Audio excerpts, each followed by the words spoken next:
What are the 7 levels of consciousness? If that's a question you've been asking yourself, you've come to the right place. We're going to be talking about that, the 7 levels of consciousness, as explained by Transcendental Meditation, which, for those of you who are unfamiliar with the practice, is a type of meditation that revolves around a mantra. It's a mantra that you repeat to yourself, and it brings you deeper and deeper into a state of pure consciousness. And there's a lot of information, a lot of great videos online about it. It's actually taught in person. And what it does is it allows anyone to experience these states. So we're going to be talking about the 7 levels of consciousness as discussed by Maharishi Mahesh Yogi, who is the founder of TM. And I'm also going to be talking about my own experiences. I've experienced personally these states to varying degrees. And I will tell you that it is awesome. I definitely recommend it. So let's go right into here. And right here we have it, the 7 levels of consciousness.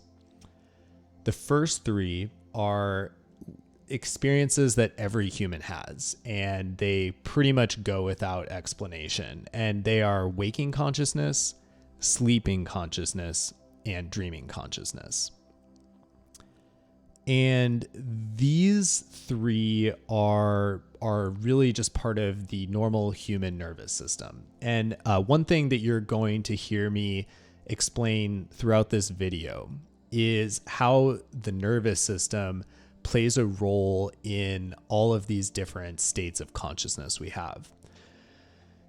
Maharishi describes it as an evolution of the nervous system. And even though not many people have discussed this publicly, you can actually feel those changes happening, especially when you start meditating a lot, and especially when you start TM, which if any of you out there currently practice meditation, maybe it's I originally started with breathing meditation, eventually moved into TM. And what I can tell you is that if you haven't practiced TM and you're doing breathing meditation, it's very different.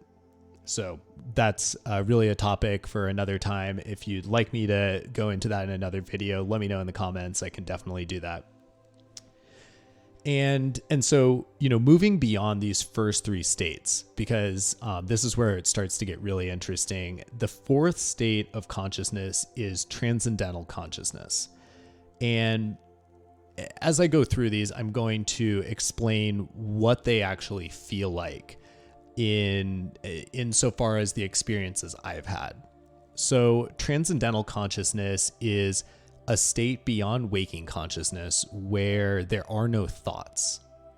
And in TM, it's called transcending. What you're doing is you are, just to kind of give you a little bit of background here if you don't currently practice it, you are following a thought, which is a mantra, deeper and deeper. So you're following a thought until the very point at which thoughts appear, the source of thinking, the source of thoughts, pure consciousness. And when you reach that state, it feels like pure stillness.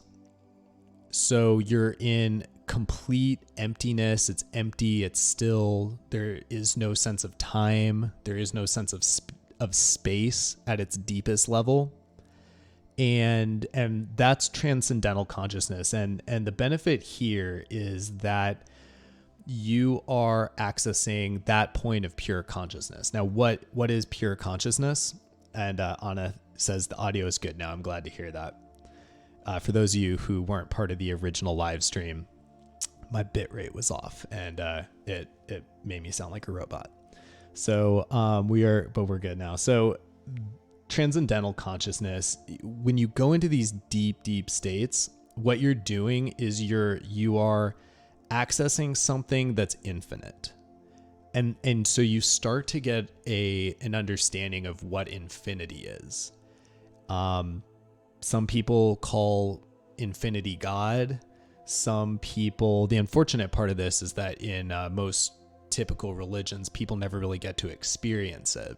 They're told it exists, but they never experience it for themselves. And with TM, the whole purpose of it is actually to very easily enter these states so that you can experience these things for themselves. And I'm kind of telling you, I've done it. So transcendental consciousness, there are no thoughts. You feel infinite.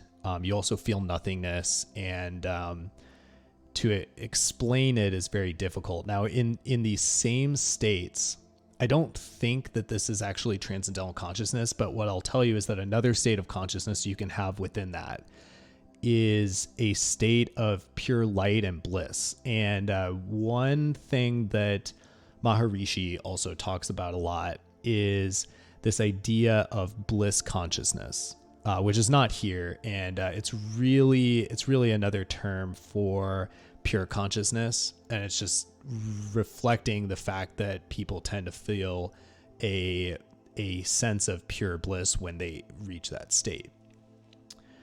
Very interesting though. Like you kind of like you're there, you're meditating, you're saying your mantra, and then at some point the mantra just kind of disappears and you're left with nothing except pure awareness. And that's really getting to the core of what transcendental consciousness is.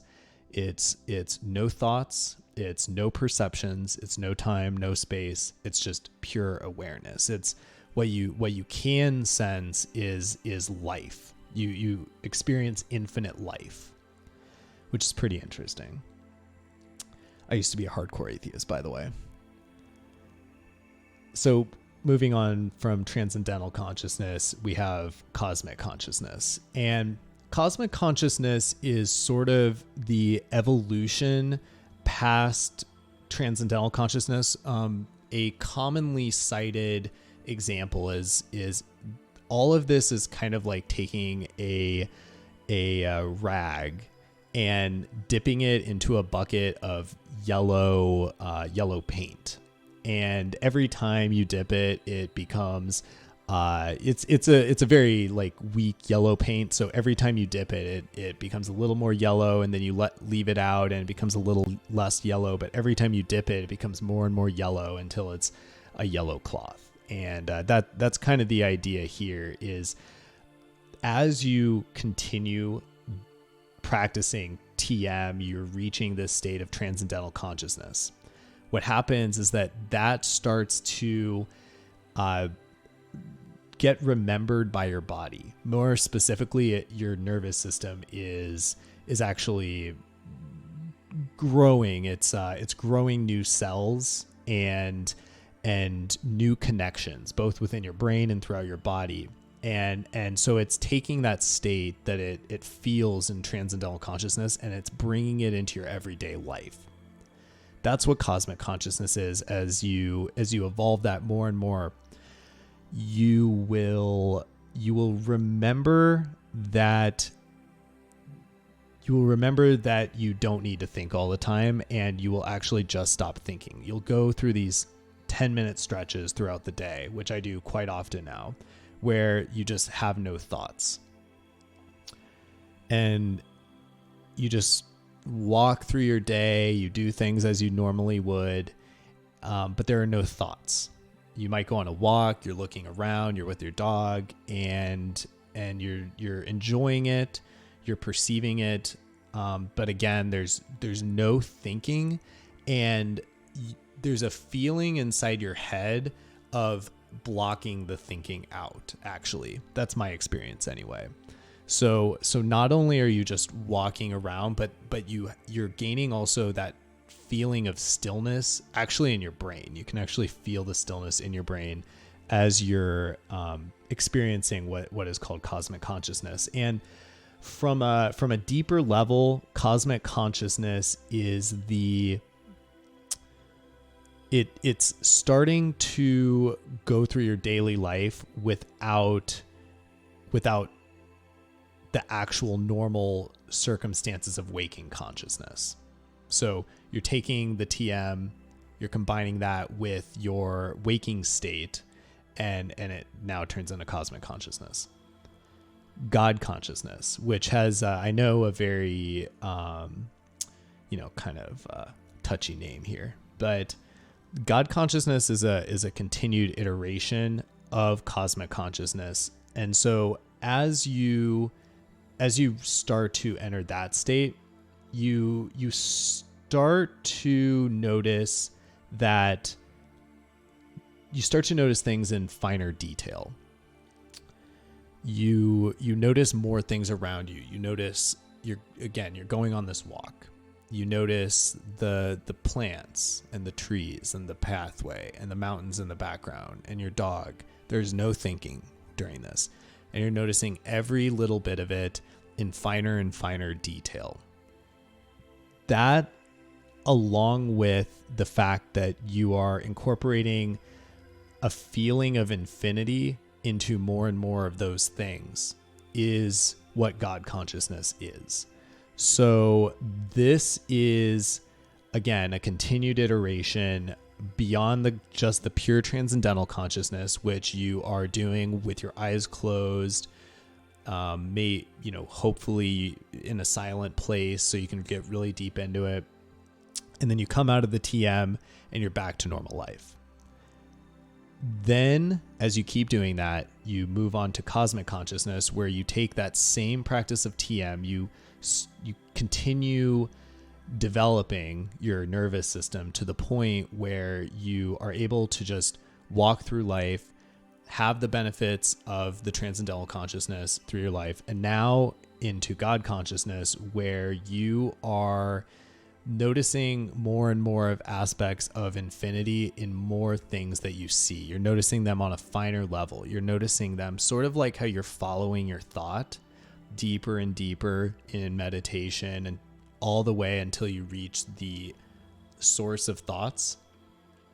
You're now doing that with things you see, with your perceptions, and all in the meanwhile, you're never forgetting that you are not this animal body. And this is a really other important part of God consciousness here, is you're no longer noticing the fact that, like, okay, I'm trapped in this body. It's more just like this body is here, but you always remember that feeling that you had of infinity. So you are the infinity. The things around you you're starting to notice more of that quality in them. And as you proceed on those levels, you reach this state, which is called unity consciousness. And unity consciousness is the idea that the value of infinity is now seen in everything. It's seen in you. It's seen in everything around you. And together, when you bring the self, which is actually not the self being like your infinite you, and the non-self, when you bring those together, as well as what you perceive to be kind of like being part of duality, not you, but everything else out there, and you also start to recognize that you're all one, that's the feeling of unity consciousness. So when you're walking around, you feeling this experience of unity consciousness, and this is something that I must say I have experienced, but I am not Buddha. So I occasionally get to this state where I am able to experience unity consciousness, and the feeling there is one of you're back on this walk, and you're noticing everything around you, and you notice joy and bliss in everything you look at. It's actually pretty gnarly, because I can't think of any drug that can even get you there. There are a couple that maybe come to mind as something that's close, but just being in this state, walking on a walk, just purely, it's 2 p.m., you're just having a normal day, but because you've been doing TM so much that you actually look around and you look at the tree and you just take pure joy in the tree. You appreciate the tree in its life, in its own beauty. That's really the feeling you have, but it's not just with the tree. It's with, again, the pavement. You're thankful for the pavement. I go on walks with my dog, so I'm looking at Sherlock, but without that sense of separation. It doesn't even end at just the bliss of seeing, this thing that you love, but also understanding that you are it. You are both part of the same consciousness. And when we start to talk about that, like, what does it mean to be part of the same consciousness? I debated doing that video today, actually. So if you want me to do that video, let me know in the live chat. By the way, this is a live chat. I forgot to mention that earlier. So if you have any questions, for those of you who are watching it live, let me know in the live chat and I will answer. And also, if you're watching a recorded version of this, first of all, make sure you subscribe so you can catch the live version. Click the notification bell. That will make sure that YouTube tells you when I'm doing this next. But let me know in the comments if you have any questions too. So, and most importantly, thanks for joining. So, these are really powerful states. Like, I mentioned this earlier. I didn't believe in any of this just a couple of years ago. And, these first three states, they're actually a really tough way to live, because there isn't a whole lot of difference between being in the waking state of consciousness and being an animal. You're in survival mode most of the time. What I noticed, and I speak for myself a little bit here, but what I've noticed, I think that what Maharishi says about all of this being intrinsically affected by changes in the nervous system is 100% true. And the reason why I know that is because I think about when I was maybe in high school, college, those years, and I was very shy, and I remember that having it kind of like at the same time I was feeling a bit muted in my experience of life. And that was sort of like a self-protection mechanism that I personally had. But you think about this and just spend a little bit of time sometime thinking about like, what must it be like to be a dog? Like, are you having thoughts? Are you, what kind of mode? And what you're going to realize is that the feeling is one of, it's very dim consciousness. So there's consciousness, but it's very dim. And if you follow that down, what you've eventually come to is that plants are conscious, rocks, things that we don't usually consider to be alive are at a very, very dim level of consciousness. And when you extrapolate all of that, you start to realize that the whole universe is actually made out of consciousness. So when we bring that back into the 7 levels of consciousness, you start to see this growing of the nervous system, which then evolves into an appreciation for life in a higher state of awareness. And that's really what this comes to. Like I was mentioning, lower state of awareness earlier in my life.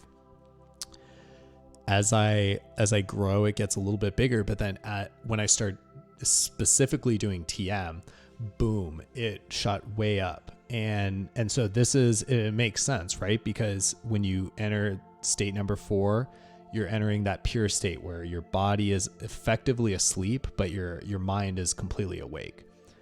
Pure awareness. And now you're bringing that pure awareness into your everyday life so that you can appreciate the value of the pure awareness, which is actually infinite, unbounded, immaterial, unmanifest. It's like something that's always watching, but it doesn't do anything. And it doesn't have any form. It's not made of matter, anything like that. Bringing that type of awareness into our everyday life, and then getting to experience these other 3 states, which are cosmic, God, and unity consciousness. Now, moving into what Adriano says here in the live chat, he says, do you have any videos of Transcendental Meditation? If not, are you going to make any in the near future?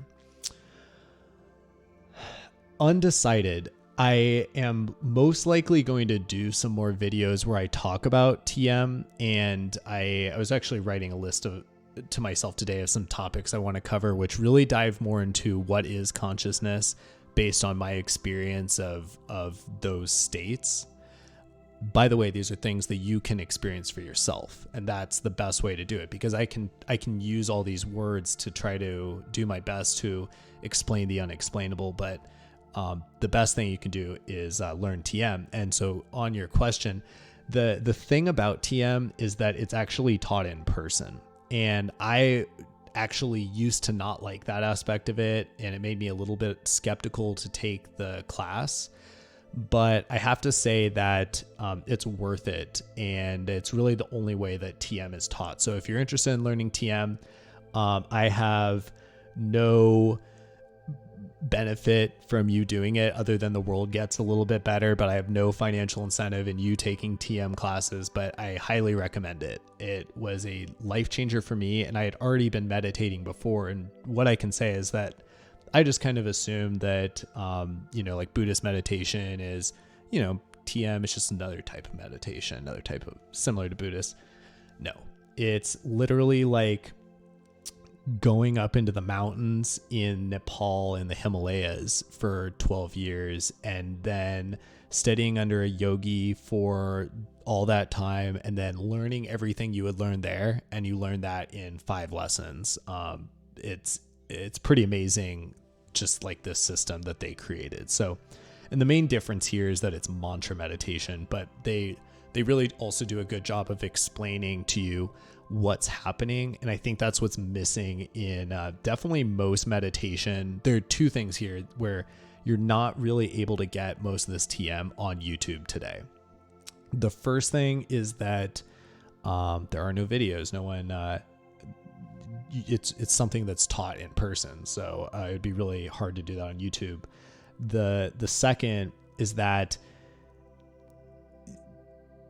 there really isn't a lot about mantra meditation here, and mantra, it's sort of like silent meditation. So there aren't that many people who understand it very well. This is why I'm thinking about starting to explain maybe more mantra meditation in future videos.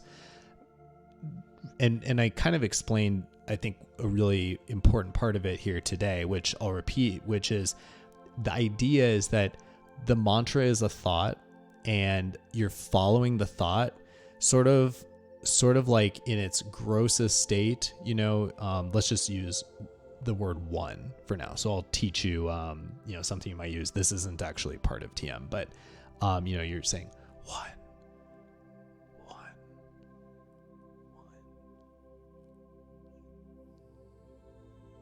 and you're following it down until it doesn't even make a sound in your head. It's just maybe like an idea. And then you're following it deeper and deeper and deeper until it disappears. And that's really what this is. You're following the thought to the source of thoughts, and then once you kind of break through that, it's infinite, but it's also nothing. And it's really fun and cool. So I highly recommend learning it.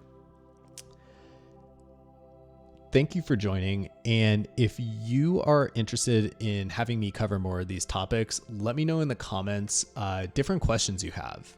I am thinking about taking the channel into a direction where I'm covering more consciousness, just because I think about this for like 5 hours a day right now. And I think I have a lot of insight because I meditate for an hour a day.